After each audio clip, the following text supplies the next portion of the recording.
Upon hearing the mother's order, one of the guards began pointing at Lu Sheng with his finger and gave the order to his subordinates to catch them both. The other guests who were present in the room, some women, others men, began to smile, thinking that they were finished. The guards were also martial artists. They gained momentum, started approaching Lu Sheng, clenched their fists, and prepared to give him a good beating. Lu Sheng didn't even pay attention to them, turned his head to the side and simply started to smile. Once the guards got a little closer, a golden barrier appeared around our boy, which began to expand. Seeing this, the other guards started covering their eyes with their hands so as not to go blind from the brightness. And not long after, the guards who had pounced on Lu Sheng were sent flying and crashed hard against the wall, losing consciousness in a matter of seconds. One of the men wearing a blue suit, despite being far from the reach of the barrier, was also struck and fell to the ground, unable to avoid feeling dizzy, wondering what was happening. Then, another one of the guards who had attacked Lu Sheng fell from the sky, right on top of the man, causing the ground to break and inflicting an intense pain he had never felt before. A man with a ponytail and beard appeared next to a beautiful woman, took a step forward and with a serious expression asked if Lu Sheng was a master. Upon hearing his voice, everyone's attention focused on him. The man closed his eyes, began to show a finger, and with a confident smile explained that this was very interesting. This man was Joo Gillan. He had attended this party purely for leisure, and did not expect to find someone as interesting as Lu Sheng. But once he opened his eyes, his gaze filled with surprise. Lu Sheng, who could not stand charlatans, appeared behind him and, with an angry expression, grabbed his arm tightly. Upon feeling this, the confident smile on Joo Gillan's face disappeared, and his eyes filled with confusion, leaving him speechless. Lu Sheng let go of his arm and gave him a strong kick in the balls, and with a serene expression ordered him to leave. Joo Gillan put his hands over his private parts and couldn't help but start crying due to the intense pain. His body was sent flying and landed on top of the guards that Lu Sheng had defeated earlier, and due to the strong impact, they started bleeding from their mouths. Upon witnessing this, the mother's gaze filled with fear and surprise. She placed her hand near her face, began observing Lu Sheng, and couldn't help but feel terror as our boy had instantly defeated a level 6 master, wondering how truly strong he was. She placed her hand over her chest, and without making a sound, she turned her back to our boy, and with an uncertain expression realized why he was so arrogant, thinking it was better to leave here before things heated up. Lu Sheng began observing her and instead of acting, remained silent. One of the guards who had a scar on his face panicked, took a step forward, placed his hand over his chest and with a sincere and furious expression asked if there were more masters in the room willing to fight with them, promising that in return the Chen family would reward them all generously. At the party there were several masters, but they all lowered their heads and their gazes filled with fear since everyone knew they wouldn't be able to do anything against a monster like Lu Sheng. Nobody volunteered, and upon seeing this, the guard's expression changed. He couldn't help but remain in shock and open-mouthed at the same time. He began to sweat upon realizing that no one wanted to fight against Lu Sheng. Our boy started moving his hand toward Heling Su's arm, asking if she could now see things clearly. He took her hand and began staring at her intently, revealing that this was actually the noble family she had always wanted to join. Upon hearing this, the guard's eyes filled with surprise, leaving him in shock while on the other side. Heling Su began to gaze at the ground with a lost look and she sank into her thoughts, thinking that maybe he was right. Just before she could make a decision, someone appeared, asking who dared to cause trouble at Chen Jingnan's birthday banquet. Upon hearing this, everyone's attention in the room turned toward the voice, and everyone was surprised while on the other side.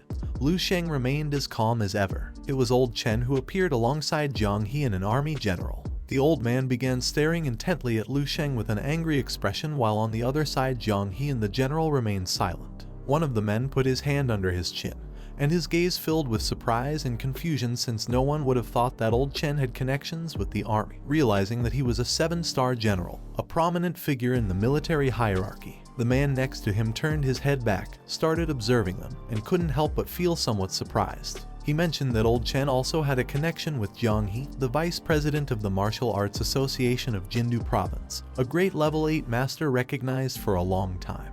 Upon seeing Chen, the guards couldn't help but start smiling.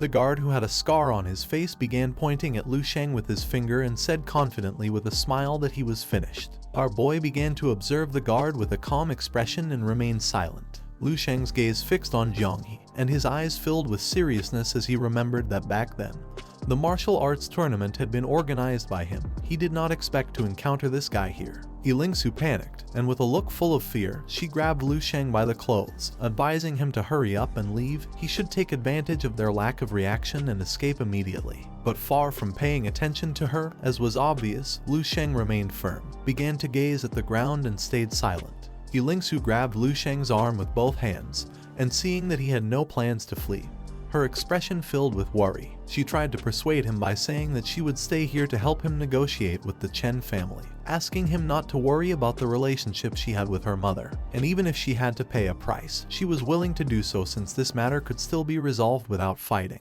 But once again, Lu Sheng paid no attention to her and stood still, thinking silently. Seeing this, despair took control of her. She stood in front of him, placed her hands on his chest, closed her eyes, and began to cry, begging him to flee. While the poor Heling Su was crying, Lu Sheng began to wipe away her tears with his hand, asking her not to worry since nothing bad was going to happen. Obviously, these words did not work, and far from calming down, she got angry. She forcefully hit Lu Sheng's chest with her fists, asking if he really didn't care about his own life, revealing that the Chen family was not going to let him go so easily. Our boy kept calm and explained that there was nothing to worry about since they only had a numerical advantage, and if they really dared to fight him, no one would be a match for him. He mentioned that she was the protagonist of this novel, so there was no way her backing would be defeated so easily. He began to observe them with a confident expression and with a smile said that the real show was about to begin now. Heling Su stopped crying, raised her head, and her gaze fixed on him, somewhat surprised. Old Chen began to stare at Lu Sheng with a disdainful look, asking if he was the one who had caused a commotion at his banquet. He was furious since now his birthday celebration had been ruined.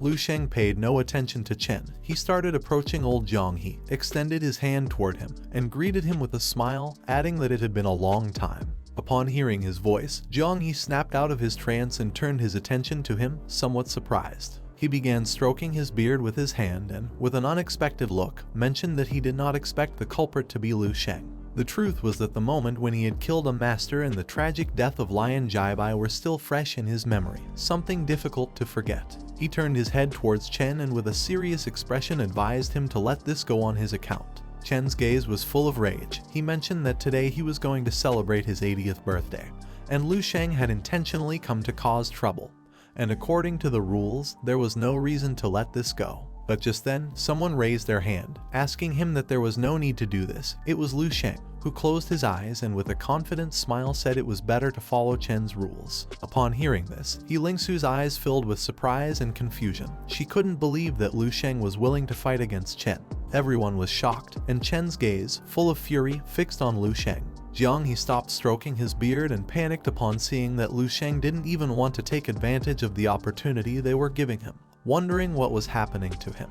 With a piercing and murderous gaze, Chen asked Lu Sheng if he was sure about his decision. Lu Sheng, who had his eyes closed, raised his fist, began touching his shoulder with his hand, and with a confident smile confirmed that he was sure. He even mocked them by saying that if they wanted to fight, they should do it now since he didn't have time to play with them. Far from getting angry, Chen calmed down. He turned his attention to Jongi and with an uncertain expression asked for his opinion on this. Jongi started observing Lu Sheng and mentioned that as vice president of the Martial Arts Association, he had intervened for Lu Sheng but he didn't want to accept the help, revealing that he wasn't going to lower himself further by asking for favors. Upon hearing this, Chen's gaze filled with fury. He began staring intently at Lu Sheng, and while his body was surrounded by a golden aura, he decided to teach him a good lesson. Lu Sheng began to touch his neck, and while his body was emitting a powerful blue energy, he prepared to fight. Just before the combat could begin, someone gave the military salute. It was the 7-star commander who was next to Chen. He gave the military salute to Commander Lu Sheng, introducing himself as Joo Gillan,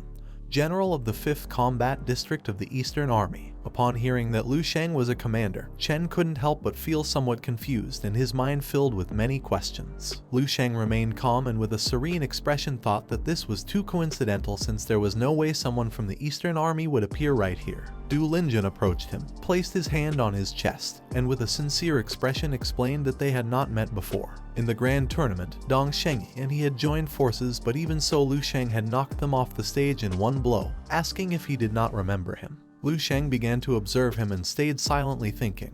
He put his hand behind his head, closed his eyes, and with a smile mentioned that now he remembered him. But the truth was that he didn't remember anything since he had hit many people. Chen began to stroke his beard and asked General Du if he knew Lu Sheng. Du turned his head toward him and, with a serious expression, revealed that Lu Sheng was the brightest son of the Eastern Army, the king of stars in the entire Eastern region. This time, in the military exercises of all armies, they were simply accompanying him. At the party, there were also other high-ranking military officers present who were shocked to hear that Lu Sheng was the brightest son of the army and was known as the king of military stars. Jongi's gaze filled with confusion. He did not know how much time had passed since then.